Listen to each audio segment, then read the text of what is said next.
Good evening, everybody. Welcome to Club Live. We are Club at 22, the Rangers podcast. As always, it is Friday night. We are live on YouTube. Please like and subscribe to the channel. It'll allow you to get involved in the chat and get your questions and your comments in. And as always, just a quick plug for our Patreon site as well. As many of you know, we have now transitioned across onto Patreon, where you'll get far more Club at 22 content. You'll find all the details in the description of this video. Obviously, just a massive thank you as well to everybody who has already subscribed and has continued to support the podcast. I am Nicky Irvin. I am your host tonight. Lads, I'm delighted to say we've got a full house. We had a waiting list for people to get on tonight to moan about Rangers. We must have had hard weeks at work, but I am delighted to see a full house tonight. Ali Pearson, first up, mate. How are you? How's your week been? I've had a bit of the man flu this week, to be honest, Nicky. I'm just getting to the end of it now, and now I need to talk about Rangers. For folk tuning in tonight, just to pre-warn you, this is going to be negative. So if you don't want negativity, turn off now. I reckon by the end of this hour, mate, we could have you feeling even worse than you did earlier on this week with the man flu. That's our task tonight, boys. Ryan Haymarsh, how are you, mate? I segue from the word negativity to me. Yes, I am good, Nicky. This is my third podcast this week. This is where I'm at. This is man. This is where I'm at. You know, I'm committed to this podcast. I keep turning up. Doesn't matter how bad Rangers are. I keep turning up. And yes, you will get negativity tonight. That's what we're after, mate. That's what we're after. A bit of therapy. And last but by no means least, Scott Carney, how are you, mate? Hello, everybody. Yes, congratulations, Ryan, on reaching your 3 podcasts in a week badge. I'll get it, don't you worry. It'll be in the post tomorrow morning. It'll be there for you. So, look, a tough week as a fan. I think we'll all agree to that. Work's been crazy busy, and you top it all off with doing a podcast for an hour on current Rangers affairs. The life of being a Rangers fan. But no, always delighted to be live on a Friday on YouTube. And hello, chat. Good to see you all. No, listen, I'm looking forward to the chat. I think the biggest challenge for us boys tonight will be how do we rein it in and keep it to an hour, right? Because I think we could spend 3 or 4 hours having a therapy session between us and the listeners, talking about everything that's happening at our club at the moment. But listen, boys, there's only one place to start. That is the Dinamo disaster. Scott, you very eloquently done a post-match reaction on this. So Ali and Ryan, I'll maybe come to you gentlemen first, and then Scott will maybe come to yourself. You've obviously had 72 hours to reflect, if there's any builds or any other views that you have on the match. But as I mentioned, only one place to start, and that is the result midweek. Tuesday night, we faced Dynamo Kiev at Hampden. We were beaten 2-0, 3-1 on aggregate, which ultimately meant we were eliminated from the Champions League. Didn't even make the playoff round, which would have been an extra 4 or 5 million into the coffers, which, given where we're at the minute, would be a considerable boost. But obviously, I wasn't on post-match. I have had, like you boys, 72 hours to reflect. Ali, Rangers weren't great, in my opinion. We'll obviously come on and we will talk about the red card controversy. I think it was a shocking decision. I think it was a poor refereeing display. I think it was a referee who was almost looking for an opportunity to send off someone, and probably more so Yefty. However, I feel as if the red card has maybe papered over some cracks, in my opinion. I don't think Rangers were great. I thought, Scott, you mentioned on your post-match, we had a 10 or 15 minute spell in the first half where I thought we were okay. Being totally honest with you, I thought after the red card, we maybe looked a wee bit shell-shocked for 5 minutes or so. We then had probably our best spell in the game, I thought. We had maybe 10 minutes of sustained pressure with 10 men. And then ultimately we ran out of gas. They went up the park, they scored. We tweaked about the tactics. They went up the park and scored again, which is something we see quite often. But there's a lot of question marks at the minute, Ali. As I mentioned, I don't think we particularly played well. There's a lot of question marks over, did Clement get the team right? I know, I think between us on the WhatsApp, we were all crying out for Dujon Sterling to play, Tom Lawrence to come out. I think there was a big argument for Czerny as well to play on that right-hand side. Ali, what was your overall views on the result midweek, mate, and also the red card controversy, mate? That was a disaster on Tuesday night.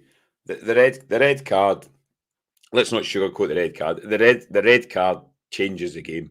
Rangers were in the game at that point. I would say the game was 50-50. I thought it was two poor teams, Nicky, if I'm being honest. I thought both teams were poor. Dynamo Kiev, I think they're bang average, to be honest. And it just shows where we're at this point. The red card does change the game for me, big style. However, first half, I thought Rangers were extremely poor. Ponderous in the ball, slow. I mean, listen to Carney's match reaction. Tom Lawrence, again, playing in that 10, anonymous. He's slow. You've got wee Barron and Diamandi trying to do the work in the middle of the park, and you've got Tom Lawrence there who they go overran, and you've got Barron dropping back to pick the ball off the centre halves at times, and then you look at the top line again. Dessers, just can't hold the ball. Powder puff is the word I've used all last season, Nicky, and I'm using it this season again. We are so powder puff, predictable. It's boring to watch. I don't see any difference in terms of Clement. I don't actually know what a real style of player is, to be honest. It just looks the same as what it's always been. It was a realisation. I think Carney actually used that in his post-match of actually where we are at. It kind of slapped you in the face and went, Christ, this is where we're at. And you look at the team we've got in that park at the moment, Nicky. These are squad players from last season that are now first team players for Rangers. We are in a worse position than we were under Michael Beale. And we all come into the summer going, we're going to have a rebuild, a refresh. We're going to bring these players in and look where we're at. And we all said it. The Champions League was coming along. And here it is. And we're out buying straight away. It's been an absolute disaster from the board to the players, everyone associated with Rangers. And it all came home to roost on Tuesday night. Yes, the red card does not help. However, I agree. I think it papers over what is an extremely average and limited Rangers team at the moment. The lack of quality in that Rangers team, you're crying out for quality. It's so poor at the moment, Nicky. And I can't blame Rangers fans for not turning up, and I can't blame them for probably not turning up on Saturday. Because what is there really to get going with this Rangers team at the moment? It was poor. Ultimately, we probably deserved and get put out. I know the red card is a game changer, but we are where we are at the moment. Yeah, it's a reality of where we are and where I think we're going to be going into the 1st of September. There's negativity starts straight away. A strong start, mate. Ryan, I expect you to take this baton and run with it, mate. Ryan, Ali uses a lot of phrases that I'd written down, actually. Disaster, lackluster, powder puff, predictable. Ryan, we talk a lot about players and are we getting value for money on players. We've had a lot of conversations about guys like Cantwell, guys like Ben Davies, guys like Matondo, guys who are on big wages. Are we getting value for money? You flip that and you look at the fans. Are the fans getting value for money? Ali's spot on, right? Fans plough hundreds, if not thousands of pounds into this club every single year. Are we getting value for money at the minute? Are we hell, mate? Are we hell? I agree with Ali. I didn't think we played well. Yes, I think the controversy of the red card, the game was in the balance. On the whole, I'm not sure we would have went through anyway. I don't think we were great. You never really know. But likewise, what was your overall view of the result midweek, mate? And obviously the red card as well. I'll tell you, sometimes it's hard to follow, Ali, because I think he hit every single nail on the head there. He literally, every nail on the head. The results are a disaster for us financially. We all know we're not in the Champions League to maybe we'll get to the last 16 and let's make a case for ourselves that wasn't happening. We are not at that level. We were hoping to scrape through or limp our way through just to get the financial injection. That's what it's about. That's where we're at. And we can't even get to the playoff. It is a complete disaster financially, just what we need. And this is on the board, the management of this club. We should never be in this situation. We were left, no matter what you think, if it was Gerrard's time to leave or not, Gerrard always made a case for you in Europe. In Europe, you never get battered. You always made a case for yourself. They were always well organised. They were good in Europe. And how we've got to this stage where Dynamo Kiev were surprisingly poor. We've got put out for a team who, if they get to the Champions League group stages, will get their arse handed to them. That's how poorly I rated them out over those two games. They don't look anything at all, but by God, we are miles off them. If you're holding on to the sending off, so the sending off is a sending off, is not a sending off. Everyone knows that. But if you're holding on to that and thinking, oh, it could have been this, it could have been that, it's wakey time. It really is. It's you're papering over cracks if you're holding on to that sending off. Rangers might have went through, but there's a bigger problem here. And if you're holding on to that red card, then you're just burying your head in the sand. We are in a very, very bad way at the moment. I've held on to the hope that this team were going to change, and I know we're coming to come on to it. This team are going to change by the 1st of September. That looks less and less likely after what the manager said today. But if you look at us face value, we are not getting value for money. We are nowhere near going to get any kind of results in Europe. And domestically, I am terrified to see what we're going to do this season if we go into the season with the squad we've got just now. Yeah, I think you're spot on, mate. Scott, obviously you done the post-match, mate. I know you were driving up the road. You were watching it live in real time. I assume you've had a chance to look back on some of the incidents, some of the highlights of the game, reflect on some of the big decisions. Ali and Ryan, I think, have pretty much covered it. But any final builds from yourself, mate, or what's your overarching thoughts just now, mate, on the result midweek?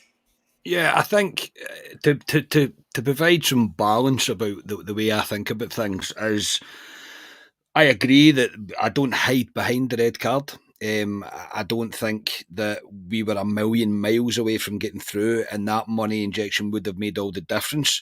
But the fact that all of that didn't happen and we didn't go through, it is very much a watershed moment. We are now hearing things coming out of the manager where you're looking at them and going, I don't know where we are going or what we are doing here, because I, for one, don't put he maybe gets like 10% of the blame from me, really, but everything now is going towards the board, in my opinion. We've been led down the garden path too many times now. This board is rudderless. We don't know where we're going. We don't know what direction we're going to go in next. The strategy that we had at the start of this window has massive dent because we didn't get through on Tuesday night this round. So we are now left with no CEO, no director of football, no clear indication that we are going to be making any sort of change towards the end of this window. And I think, regardless of my feelings from what Tuesday night was in terms of performance, I am coming round to the kind of the strong opinion of that Clement he's kind of playing with the cards that he's been dealt just now, and I don't believe for a second that he thought this is where he was going to be at this stage of his first full kind of window, if you like, first full transfer window. But we're left with so many people that we cannot get off the books now, and we're going to have to sit and watch them. That's the thing. We're going to have to sit and watch them. I think, again, very hard to follow Ali because he usually follows every agenda in one sentence when he's on the podcast, let's be honest. That is his style. However, every point that he made there is spot on, same as Ryan. I'm coming round to the no longer my glass is half full. It's very much becoming half empty. I think the fans will talk with their feet. I really do. I think I think tomorrow night genuinely could be embarrassing, the amount of people that will go to that game at Hampden. I do not expect it to be busy at all. It is not going to be a good look. And the club should be really waking up to noticing this. Fans will pay their money. Fans will always pay their money. It's what they do. It's in us to do it. It's we believe it is our club. Ultimately, it isn't. It's been run by these guys that are on the board. It will always, Rangers will be nothing without the fans, and without the fans, Rangers are nothing. And we're slowly getting towards that point where fans will just go, I've had enough of this. And the amount of times now that I've said to myself, even over the course of this week, where I'm going, I can't be bothered listening to it anymore. I can't be bothered with the kind of emotional ringer that you get put through being a Rangers fan and the way it's been the past few years, because no matter what we seem to do, we live up to our end of the bargain every single time. And right now we've got a board that are just kind of sitting around a table going, what should we do now? What should we do now? What should we do now? There is no structure to it at all. We're in a poor way. We are in a very, very poor way. And going on the result and the comments that you're hearing coming out of the manager, I think we're in for a very long season, lads. I really do. There's some negativity for you. You're spot on, mate. Ryan, I'll come to you next, mate. Scott asks a very important question, which is, where do we go now? What do we do next? Scott made a comment there that he thinks a lot of the anger has been directed to the board. I agree with that. What I have seen over the last couple of days, maybe last week or so, is a lot of that anger is now beginning to be pointed at Clement as well. Ryan, you and I had a chat a wee while back. I think Ali was on as well, actually, and we'd spoken about Clement when he first came in. Those first 3 or 4 months, he was ultimately flawless, right, in terms of what he did, right? He went on that massive run. He got us back in a title race. He won the League Cup. He got that result in Betis through to the Europa League knockout phase. He was pretty much flawless. Obviously, the end of the season did not end well. I think we are now starting to see some anger directed towards Clement. Whether that's right or wrong, I'm not too sure, but I think we are starting to see that because there's a lot of questions about his pressers, there's a lot of questions about his team selections, there's a lot of questions about the substitutions he's making. One quick example would be we go down to 10 men against Dynamo Kiev. Why is Tom Lawrence still in that park 15, 20 minutes later? Why is he not hooked for a Dujon Sterling? Ryan, you and I had a therapy session during the week there about all these. For me, Clement, I do have a bit of sympathy. I think Clement, this is my opinion, by the way, and I'm keen to get your guys' opinion. I feel as if Clement is ill-equipped and probably the most underbacked manager that I can remember that has been asked to negotiate a Champions League qualifier, in my opinion. I feel like he has been fired into a title race with Celtic. So he's been fired into a heavyweight boxing match and he's got one hand tied behind his back. He's been asked to lower the wage bill. He's been asked to do a rebuild with virtually no money. And I guess the big question on my lips would be, if we did punt Clement, would another manager get any more from, excuse my French, the shit show of players we have in that squad right now? Or would it be do you know what? He'll get the honeymoon period, the 2 or 3 months where they go, do you know what? I'll get my finger out my arse and I'll start playing. But actually, when it comes to crunch time and it comes to titles and winning trophies, we'll fold like a deck chair as normal. Where are you at, mate, in terms of where do we go, right? Is this on Clement? Is it on the board? Is it a combination? Where do we go from here, Ryan? What's your views? I wish I knew the answer to that. I wish I knew the answer to that. Right, Take a drink out your green cup. That might help you. I will do, mate. Up to the, I tell you, I was at the Masters in April. Probably the only thing worth talking about this year. Anyway, where are Rangers at the moment? It's on the board. It's on the management of this club, Nicky. That's where it's at. It's on the management of this club. I will always back and say Dave King left when this club was financially stable, self-sufficient, and he always said he would do that. When he left, Gerrard left. When they both left, standards dropped. Gerrard left all of a sudden and looked as if he had egg on his face. We all kind of thought, why is he left? And he's just said that they'll look happy and it'll look stupid on him. He's not the kind of guy that will just do that willy-nilly and just make a rash decision like that. We all know now it's because he asked the board to back him. He didn't get backed. They obviously have a plan, some sort of plan in place, a plan how they want to run the club. And it's not right. You can see it's flawed. He didn't get backed. He leaves. Gio comes in. He doesn't get backed. He leaves. They bring in the car salesman. He does get backed. And we waste millions of pounds. We seem to be trying to recoup some of it. But where we are at financially, I don't know. We're doing stadium renovations and things off the pitch like Edmiston House and building bars, but we can't afford to buy players. We are all over the place, man, in terms of the structure of the club. You look across the city, they're fixing the roof when the sun's shining. That's how you run a business, and that's how you run a club, a football club. That's how you do it. And we are doing it the opposite way. I think Clement has come in and probably been sold an absolute dummy. I think they've probably said to him, you'll get this in the summer, you'll get that. And that's probably why the contract negotiation came into play at the beginning of the season.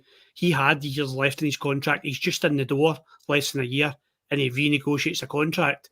Doesn't make sense to me. Does not, and I think it will come out. Doesn't make sense to me. Whether it's clauses he wanted negotiated, whether it's to do with the financial budget changing, something stinks with that for me.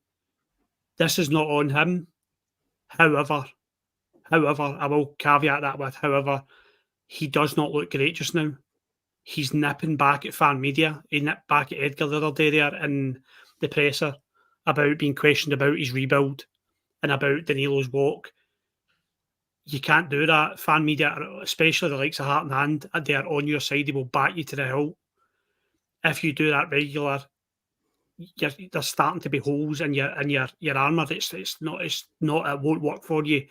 He is not bulletproof in this, because I don't care if he signed a 10-year contract. If this goes the way it looks like it's going, he will get sacked. He will, because the fans are voting with their feet already, and this will get messy. Nobody will be safe for this, and that includes Philippe Clement. But he is, like I say, like Carney said, he is fight with one hand behind his back, whatever phrase you want to use. He is literally struggling to get players in at the door. He's obviously been told it's one in, one out, which is frightening. I've never heard of that from Rangers in my life, even when we were in the lower divisions. And that's where we're at. But to think he's safe, you'd be a fool to think he's safe. If these results go poorly, he will be sacked. There is no doubt about it, and Rangers will need to find the money to sack him. And whether that's in the contract or not, I don't know. But he is all to prove for me, Nicky. He really does, because I agree with what Ali said earlier on in the pod. I still don't see any identity. And do I see an improvement since October when he came in? No, I don't. Scott, Ryan makes a lot of good points. It now looks as though we did see that bit of a honeymoon. I don't think anybody would deny you if I asked this question back in March last year that Clement had improved players. We were waxing lyrical about guys like Tavernier, John Lundstrom, even Tom Lawrence for periods last year. But they've went back into that old mould of what a lot of these players do. And do you agree with Ryan? Do we think this is a board issue? But also, how much patience do we need with Clement? How much patience do we need as fans to say Clement needs time? He needs X amount of windows, whether that's January as well as next summer. But on the flip side, at what point do we need to start seeing improvements from Clement with the hand that he's been dealt? Because ultimately it will eventually end in Clement losing his job if things don't improve, mate. But where are you at, mate, in terms of what do we need to do as a club just now? And is it almost a case of we simply need to be patient, or at what point is breaking point essentially? I don't think breaking point's too far away. I really don't. Most people who have watched this podcast for a while will know I was always, as I say, the one that would try and see through the kind of mess, the kind of the noise surrounding everything. But even now, I'm looking at it and going, right, we were told we were going to be fitter. We don't look fitter. We were going to told, Clement keeps saying that we are getting better. I've not seen it. We've not put a complete performance in for 90 minutes for I don't know how long now.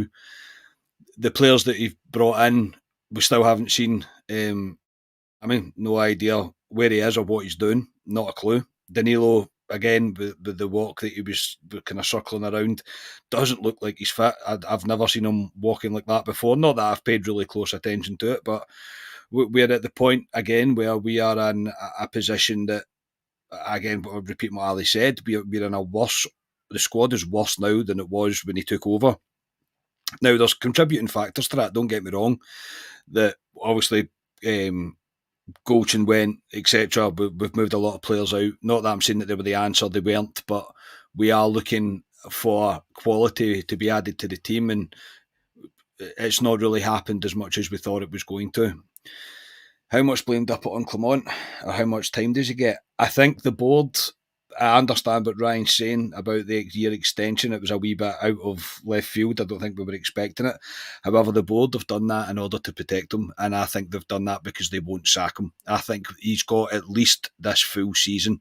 Unless things are catastrophically bad by about Christmas, then I cannot see him. And I don't know what catastrophically bad is going to look at. Let's put our cards on the table, lads. None of us think we're going to win a league right now. None of us think we're going to be close to winning the league. We think negative. It's going to be... we're going to think it's going to be one-sided, but you get what I mean. Like, be realistic about things. But that team that we're seeing right now, you're not really confident in what you're going to watch. You don't know what type of Rangers is going to show up and play. But I think all of this now coming to a head now is just the past 3 seasons of just mismanagement of the club, mismanagement of the money, mismanagement of transfer windows. I was all for Rangers, yes, build Edmondson House, develop the stadium, do all that, that's great. But Ryan hit the nail fucking bang on the head. You fix your roof when the sun is shining. You don't do it if it's going to affect things on the park. Rangers fans don't care how many things you build for them. They don't care how many Edmondson houses you build. You could develop a whole new town. See, if you're not winning football games on the park, you're doing something wrong. Something is not working. I believe now it's looking like, anyway, the general opinion of most, probably including myself, there is no real footballing man on that board. There's nobody that has been involved in the running of a club that's got experience of running a big club. Yes, some of them are Rangers men, 100%, get that. I'm all for that as well. I'm not going to say that I'm not, because they will have best interest in the club at some point, but the poor decisions that have been made by the previous 2-3 seasons, if you like, has led us to this position. I don't know how long he gets. I don't know what difference it makes given, but I don't like even what you said about giving him a next window. There's going to be no money anyway. It doesn't make a difference. We're not going to win anything. We're not getting rid of players. If we are getting rid of players now, I would imagine a lot of them are loans. I wouldn't imagine there's going to be any real significant transfer money spent.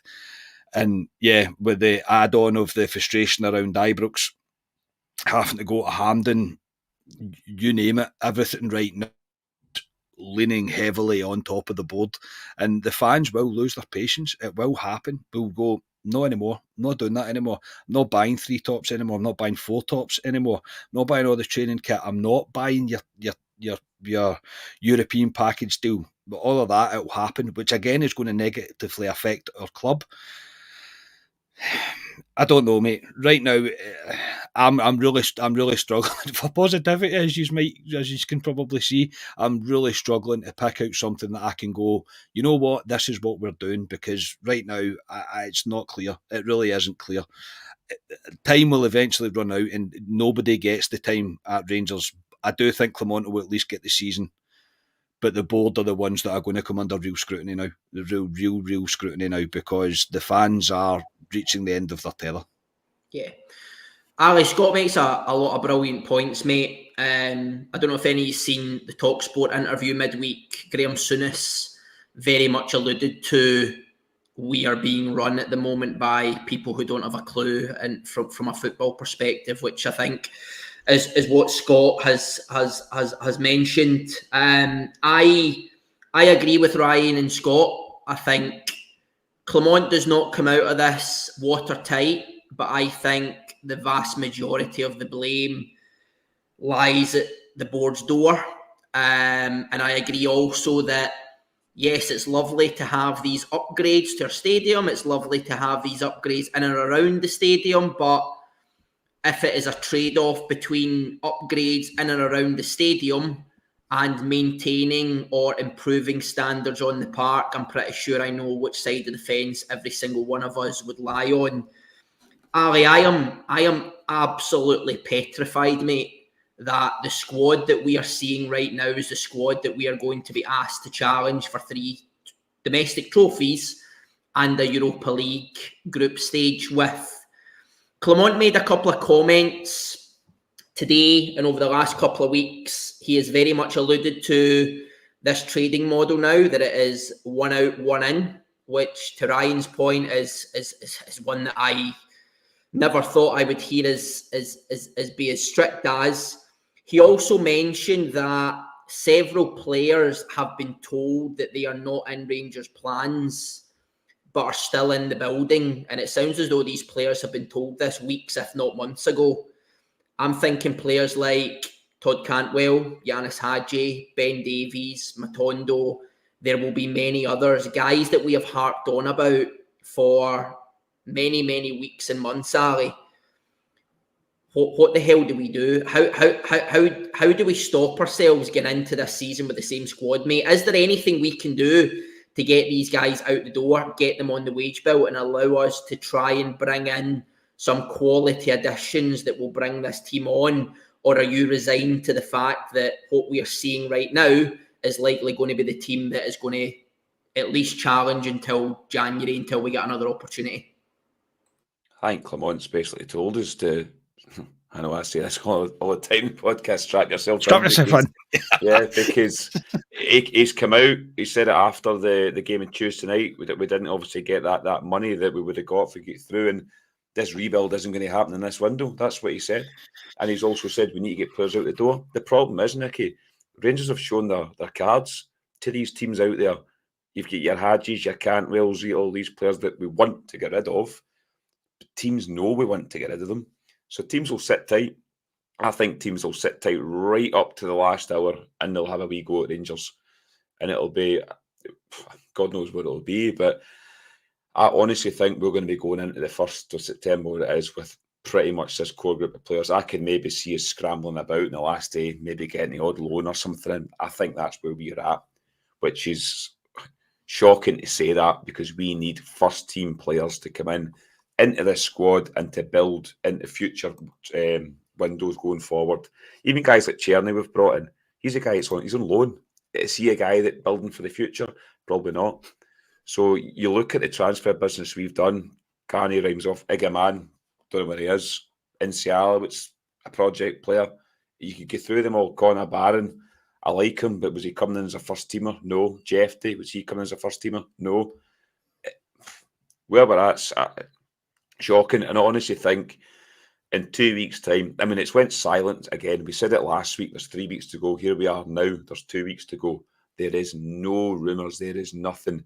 And we've been told, as you say, we need to move players out before players come in, and there is nothing on it. I know Matondo's been linked with Leeds, but yeah, the problem is teams know we need to get rid of these players. And the big problem is these players that we're talking about are in big money, Nicky. They can just sit tight, don't need to go. They can sit there. And these players we're talking about, Todd Cantwell's, he doesn't care. If he has to sit at Rangers for 6 months, for a year, doesn't care. He gets his money. He can go to Cameron House, do what he wants. But that's where we're at, unfortunately. It's true. That's where we're at, unfortunately. So, yes, I think as of 1st of September, we'll be pretty much where we are right now, with maybe the odd addition, like a loan signing. And that ain't it. Do you know, lads, just before we hear from our sponsors, do you know what would be the most Rangers thing to do right now? I was thinking about this today. Last day of the window, telling you, this is get Rangers written all over it. We will bring in somebody like Dele Alli. Any money, right? Somebody like Dele Alli.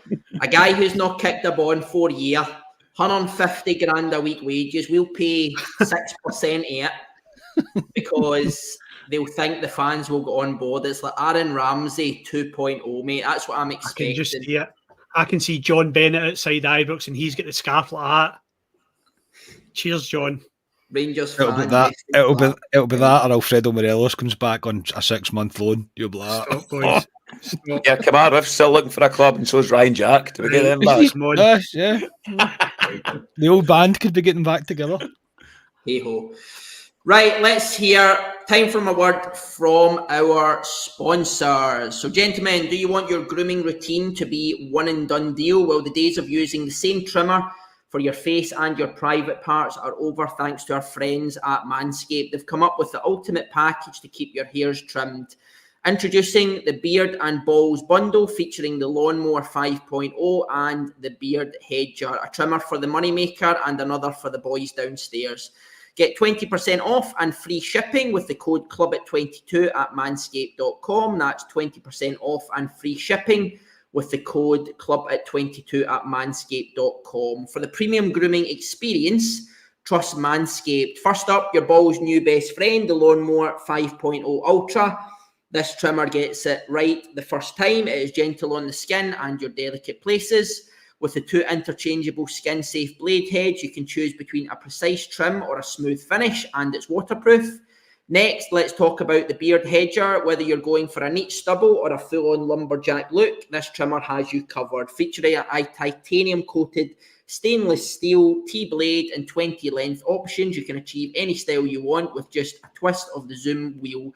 Just like the lawnmower, the Beard Hedger is also waterproof, so you can handle your beard grooming right in the sink or shower without worrying about water damage. The Lawnmower 5.0 Ultra ensures you're always looking your best below the waist, while the Beard Hedger takes care of everything above. Get 20% off and free shipping with the code CLUBAT22 at manscaped.com. That's 20% off and free shipping with the code CLUBAT22 at manscaped.com. No more juggling multiple tools or dealing with subpar results, just efficient, effective grooming wherever you need it, all thanks to our friends at Manscaped. Very professional, Nicky. I liked it. You've raised the mood, mate. You've raised the mood. Very professional. Very good. Well, listen, the Manscaped 5.0 I'll send you your well done Manscaped badge, like Ryan's getting his 3 pods in a week badge. Is there any chance we can just talk about ball trimmers for the rest of the pod? I want to say, listen, that is about the only bit of quality that is associated that we can talk about at the minute is the ball trimmer 5.0, mate. No, listen, Manscaped, appreciate all your support as always. Their stuff is absolutely top drawer. So if MD is still on the fence, I would highly recommend any of their products. They are the best on the market.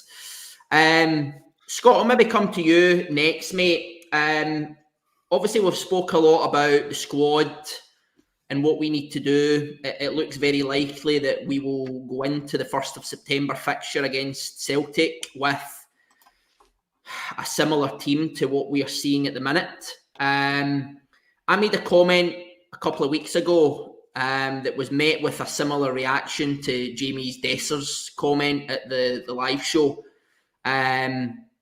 surrounding Jack Butland.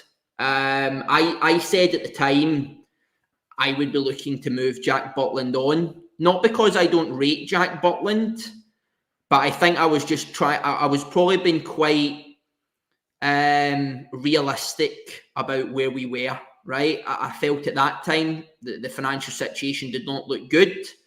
Our squad was not in a good place. Jack Butland, in my opinion, has not been as bulletproof as what he once was. I think about tail end of last season. Ryan and I again spoke about this briefly midweek. The Matt O'Reilly goal against Celtic, beating at his near post. The Maeda tackle from 25 yards out. He's beaten. The cup final, I don't think he covered himself in glory. I think there was a few instances pre-season. And again, even against Dynamo, I don't know if I'm being harsh here. I felt like he should have probably got to the first goal.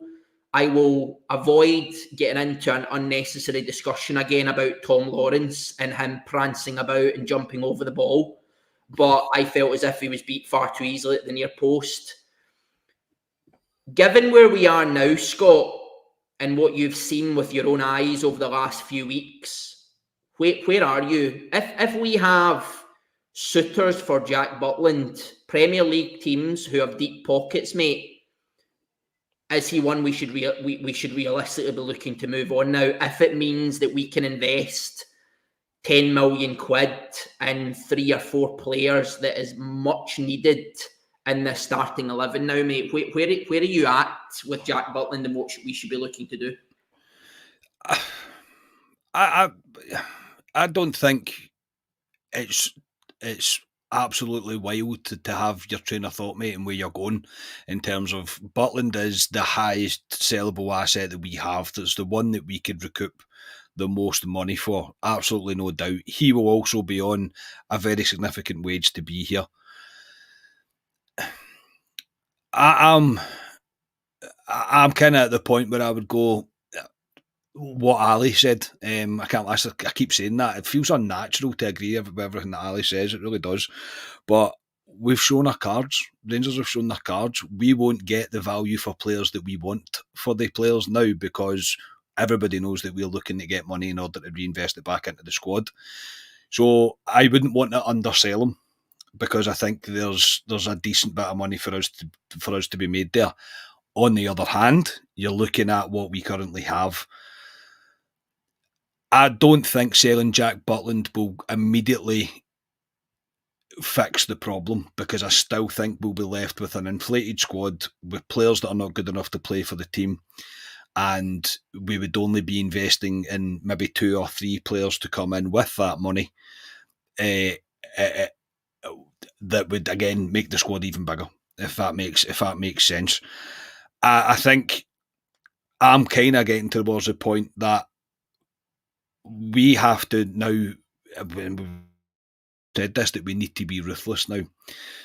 I think if Rangers were to go and sell Butland, I would worry that in the next 2 weeks there would be a lot of panic buying in terms of buying players, and I would like to hope that we've got a number of people lined up should something going to happen in this window. But I also think you would have to be looking at telling everybody that's not part of the manager's plans for the next 3-4 years that it's time for them to move on and find a new club as well, and we do become I don't like saying project because we should never be a project, and it's one bit that I agreed with Chris Boyd, but he said we should never be a project club. But you would be looking at this season and going, at least we have a strategy of what we're trying to do. We are getting rid of the players that aren't going to be part of the plans long term. We're going to bring in players that are part of it, be it development players, be it players that are ready for the first team, whatever it may be. My fear is that we are standing still right now. We are standing still, and as we've all mentioned it, we've gone slightly backwards. I wouldn't be, as I say, long story short, I wouldn't be opposed to Jack Butland getting sold, but it'd need to be for the right money. And I still think we would need to offload more. More would need to go. So it might be a quick fix, and I'm not sure this board are even interested in doing a quick fix, because I do think they're all sitting around a table just going, do you want to take a stab at this? Because I don't know what I'm doing.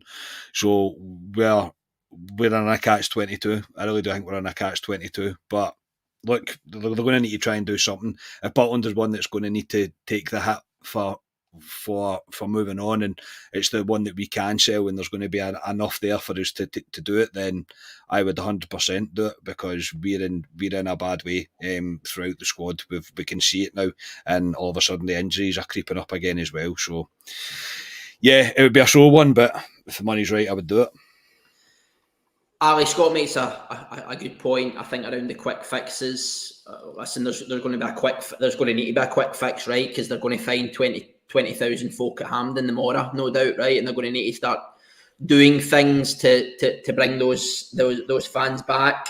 My view on this, I'd hope it wouldn't be a panic buy. I don't know if it was on this podcast or maybe someone I'd seen on Twitter, but I think what I'd seen was we spoke a bit about Clermont probably had a list of players that they would maybe approach if they managed to get into the Champions League. if they didn't get into the Champions League, here might be the players or the market they're going to fish in. If you were to sell a Jack Butland for, say, 15 million quid, maybe you could start approaching some of those kind of Champions League. I think the difference, I think they maybe said it on telly, between the Champions League and the Europa League was something like 25, 30 million quid. So if you get half of that, you can maybe go into there. One caveat I will say, Ali, is if we were to sell Jack Butland, I am in no way suggesting that Liam Kelly becomes our new number one. I think if we were to get 12 or 15 million quid for Jack Butland, one of them would need to be a new number one goalkeeper. Where are you at with that? Do you agree with Scott? Any builds or views, mate? It's difficult. If somebody came in with a stupid offer for Jack Butland, you would need to sell him, because you need to do that regardless of Jack Butland or whoever it is playing for Rangers. You need to. But I honestly think his value's probably gone down. He's playing in an extremely poor Rangers team, so his value's probably gone down. We're no longer in the Champions League, or we could get into the Champions League anymore. So again, his value goes down for me. I'll be honest, I think he's been okay this season. I think he's been brought down by players around him. I don't think he's been brilliant this season, Jack Butland. So, and again, we don't hear of any suitors out there looking at Jack Butland. That's not to say there is teams looking at him, because there probably is teams, but I've not heard anything. So yeah, I just think we are where we are at the moment. I can't see Jack Butland going, because I just what Rangers want for him, Rangers won't get for him. That's where I think it's at. I think Rangers have a figure what they want, and Clement likes Jack Butland. He's told us how much he likes him, how much he values him, and that value Rangers will not get from teams out there at the moment, because they'll look at Rangers right now and go, as Carney says, Rangers need to sell. So we're not going to give you top dollar for your top player. We'll give you X amount, and that's it. And I think that's where we're at. It's a catch-22 at the moment with Rangers, especially with him. Rangers want X amount of money, but they won't get that money from teams out there, because they know Rangers have to sell to bring players in. And that's where we're at. That's why I think it's an absolute mess at the moment, Nicky, in terms of this transfer window at the moment. No, I agree, mate. Ryan, you and I, again, obviously spoke about this. I think you're on a similar side of the fence to me, so jump in if you've got any builds. But whilst doing that, we obviously had the presser today as well. There wasn't a huge amount come out of it, to be honest. It's, again, excuse my French, it's the same generic pish that we are hearing from Clement and John Souttar at the minute. Few alarm bells start ringing when he starts talking about the Manchester United 99 documentary. They get beat off Arsenal in the Community Shield. They had that setback, but they ultimately went on to win the big treble. He obviously spoke a bit about your man Yilmaz as well. 4 to 6 weeks out. Where is your head on Butland? What's your key takeaways from the presser? And how devastated are you about your man Yilmaz been out for the next 4 to 6 weeks? I must say, in terms of Butland, yeah, I would take anything north of £8 million for him, because if it's money up front, which would be more important, then it gets reinvested into a team. You buy 2 or 3 players with it. I think that's a no-brainer. If from a business decision, if you can get 2 or 3 players in, you let your goalkeeper go. If it's anywhere else in the pitch, that quality of player, maybe not. But I think in terms of we have to build for domestic firstly, I think you can afford to let a goalkeeper go and replace him. So yeah, I would, unfortunately, I would let him go if a bid come in. Press conference, I'll be completely honest, I'm not ashamed to say it on YouTube. I had to text in the chat, I put it off after I heard Clement talking about Manchester 99. Not interested. I am not interested in Manchester 99. Don't be so silly. We are not Manchester 99. Scott Wright is not David Beckham. It's a ridiculous thing to say. It's almost Pedro Caixinha stuff. It's nonsense. It was some amount of waffle. I will give you that. So I'm glad that I did put it off, Nicky, but I thought he would talk about Yilmaz, but Yilmaz is the one that we always knew is a risk because he is injury prone. I was hoping he was over that. Has he been unlucky? I don't know, but he's picked up an injury. It won't be 6 weeks he's out for. We all know that. It'll be a bit longer. Why did we not go and sign the boy Cochrane for Hearts, left back that went to Birmingham? Why did we not go and sign someone like that? We knew £1 million or whatever he went for. set piece, walked it in the Premier League last year. I just don't get it. I don't get why we didn't. But we go to Brazil and we sign this boy at left back who I'm not slagging Yefty, but he's going to take time to settle in. When there's a Scottish player there, well, not a Scottish player, a player playing in Scotland that's for sale and could have walked straight into our team, and we wouldn't have been worried about Yilmaz getting injured. But that's just the way we're running at the moment. Extremely, extremely frustrating. It is, mate, and like you, mate, I held high hopes for Yilmaz. I think Ryan Jack spoke a bit on Open Goal. I don't want to try and up them or his conversation, but he spoke a lot about the impact of changing managers every 18 months that it's had on this. Gio, Michael Beale, Clement, and obviously Yilmaz had that bit of breakdown. Scott, you made a really good point earlier on about building the fitness of the team. I expected that maybe Yilmaz, you would get the distance and the energy into his legs, and we maybe wouldn't see his body break down. But we're 2-3 weeks into the season, and already his body is broken down, mate. But yeah, presser this afternoon, mate. Scott, what's your key takeaways, and then also tomorrow a quick look ahead to tomorrow: Rangers versus St Johnstone. I think it's a 5:45 kickoff in the League Cup. What's your expectations for tomorrow, mate? I don't know, mate. It's my complete honest answer to that. I really don't know. The press conference, look, a lot of the stuff he'll say is ticky box, right? A lot of the stuff that he's not going to sit there and go like, oh, we're not very good, are we? Or we're not getting better. He's not going to say that. Like, no manager is going to say that. Even press managers under the most insurmountable pressures, and even Premier League managers that are like that are not going to sit there and kind of write their team off. However, the injury bit is a concern again. Yilmaz's been out for that long. He won't be out for 4 to 6 weeks. You're talking 8, 10 at least. We all know how these things work. He's going to be out for a while now. I feel sorry for him. Am I surprised? No, because it's what's happened previous with him. And sorry, Ryan, I'm not giving him a bash. It's just we've signed another injury-prone player. It's something that we've done. It's something that Rangers like to do. It's something that we like to stick by. Is, you get injured quite a bit, cool. Come on to Scotland where they'll kick the living daylights out you, and you'll be fine. You'll be absolutely fine. Not that I believe his was just he hit a shot and pulled his thigh muscle. Which can happen. Look, it can happen. I'm not particularly blaming him. It's just something that has happened, but it is something that's reoccurred now in terms of him being out at early stages of the season. And yeah, going into, I agree with Ryan when the gaffer started talking about Manchester United in the class of '99. I'm going, whoa, where are you going? Like, where are you going? Why you didn't even need to go down that route, and he's decided to take it. I think he will be feeling an element of pressure. I think it would be unnatural for him not to be feeling pressure. I do think a wee bit just now the board he's the front of the kind of the criticism, the feelings, the kind of the feeling of kind of disengagement from the fans. And speaking about disengagement, I don't think there'll be a particularly big turnout. And I noticed somebody said in the chat, or Ibrox, it would be a low turnout as well.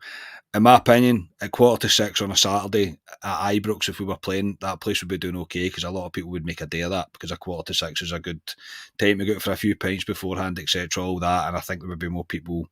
I don't think Hampden will be very busy tomorrow night. And it's the fact that, I'm sitting myself, not questioning whether I should go or not, because I will go, because it's what I do. But you're kind of going, I need to go watch Rangers tomorrow, and you should never be in that situation at this stage of a season. And again, it leads back to the squad. You're looking at the squad and going, who am I really getting excited about watching? Who's that one player that I want to see do something, get me off my seat? Tierney looks like he might be able to do it, but I'd say it doesn't look like he's anywhere near playing 90 minutes, considering he's not really been used for very long at all when he is getting played. So yeah, look, tomorrow night is just about winning. It is just about winning. I don't think Rangers winning 4-0 tomorrow night and playing the best football we've seen under Clement will particularly fix anything, because it's going to need to be a consistent thing that we do going forward. It's something that we have to build on, but we have to win tomorrow. It's as simple as that. If we go out tomorrow, I'm not saying that I think we will, but if we go out tomorrow, can you imagine? I mean, Rangers Twitter will literally be on fire if we go out tomorrow. So Rangers just need to go and win. Show that you are at a level that is well above where St Johnstone are. It's as simple as that. Put in a convincing 2-3-0 performance, very comfortable, no disasters, no injuries, no moments where you're kind of clinging on and hoping that you're going to get through. Nothing like that. Just a convincing win tomorrow, and we can start to try and piece things together. That's pretty much all you can expect, I think, mate. Anyway, that's the way I feel. Yeah, Ali, I am taking advantage of the drop in footfall and taking my two boys, mate. I don't know why I'm doing this, putting them in for a lifetime Oh of God, pain. Nicky, why are you doing that to them? I know. I will be taking the boys tomorrow, mate. What are your expectations tomorrow, mate? And Ali, if you maybe want to just finish off with your team and your score for tomorrow versus St Johnstone as well, mate. Expectations is I do not have a clue what Rangers are going to see tomorrow. I said it to Dixie walking to Hampden on Tuesday. I went, I honestly don't know what I'm going to see here. But for tomorrow, Yilmaz's out. But he caught the whole left-hand side's out. We're a couple of games into the season. So I said it in the group chat today. Robbie Fraser, natural left back. I seen him tail end of last season. I thought he was comfortable in the ball. Play the boy. Just play him. I would play him. Jeffy for me and Carney see him in Berlin. Winnie Clever at left back. I like him further up the park. So just win tomorrow. But the problem, you've got a Craig Levine team. You know what Craig Levine will know. He'll know how to play Rangers tomorrow. He's got a couple of big lads up front, which we can't defend against. So we know exactly how St Johnstone will play tomorrow. It won't be a shock. I think we're in for a tough game tomorrow. I really do. All Rangers just win and get through the tie. So my team for tomorrow is Butland, Tav, Suter, Proper, Robbie Fraser, midfield, Sterling, Connor Barron. I'm pushing Diamandi slightly further forward. Tom Launch shouldn't be anywhere near that team. Jeffy on the left-hand side. Cherny on the right-hand side. And it's got to be Dessels. Well, he's the only guy there. Well, Daniel was apparently all right because he walks that way, but Dessels. And I honestly think it's going to be a struggle tomorrow night, Nicky. So I feel sorry if your two boys coming to have to go and watch this tomorrow night. 2-1 Rangers. God, I'm scrapping about Cherny to score the first goal scorer. There you go. That's positivity. I said would win, so there you go. Oh, God. Ryan, your expectations for tomorrow, mate, your team and your score. An absolute grind for the boys that are going tomorrow. An absolute grind. It will be horrible to watch. Rangers will have no identity to them and will struggle to win. Butland, Tavernier, Suter, Prooper. I agree. I think the young boy will play at left back. I'm going to go Connor Barron, Sterling, Diamandi's at 10, Jeffy in the right, Cherny in the Jeffy in the left, Cherny in the right, Dessers, and I'll go 2-1 Rangers, Connor Barron first goal. My goodness.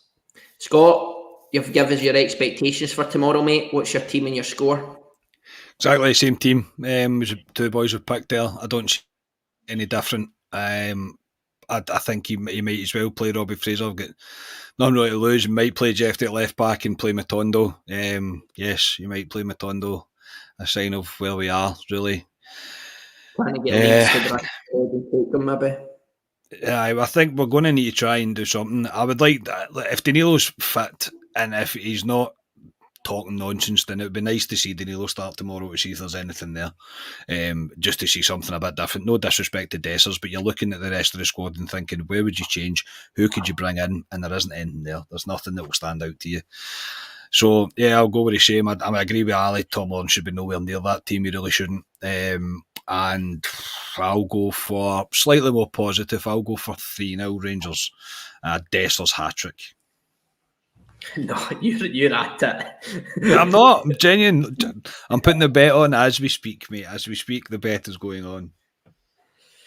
Funnily enough, I had the same team. Butland, Tav, Suter, Proper, Fraser, Sterling, Barron, Diamandi, Cherny right, Jeffy left, Dessers up top. I would, however, make it's kind of hard, right? I would quite like to see Rice come in.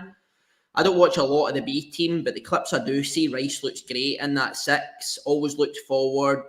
Looks as if there's a purpose on his balls forward. But I think we need to get Sterling back in this team. And I don't mean firing him in at left back, because we've now not got a left back. I think we need to get him back in the team either as the 6 or as the right back. So it is a hard one. I'd probably go with Sterling centre mid, but I would like Bailey Rice in and around the squad for these games tomorrow, potentially.